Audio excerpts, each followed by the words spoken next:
കടലിൽ പൊള്ളാതെ നീർ പെയ്തു നീ ചെയ്യാതെ ഞാൻ കമ്പിളി പോലെ നിന്നെ പുണരാ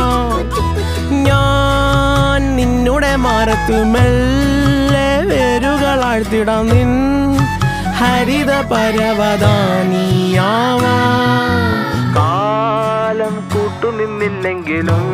എന്നെ പറിച്ചെറിഞ്ഞാലും വീണ്ടും പടർന്നു കേറിടും ഞാൻ കാലം കൂട്ടുനിന്നില്ലെങ്കിലും എന്നെ പറിച്ചെറിഞ്ഞാലും വീണ്ടും പടർന്നു കേറിടും ഞാൻ എന്തിനി വേഗം ഇത്തിരി നേരം എന്തിനി വേഗം ഇത്തിരി നേരം പറ്റിപ്പിടിച്ച് ഞാൻ നിന്നോട്ടെ നിന്നുടെ മൃദുല പ്രതലമധിക മധുരമതി മനോഹരം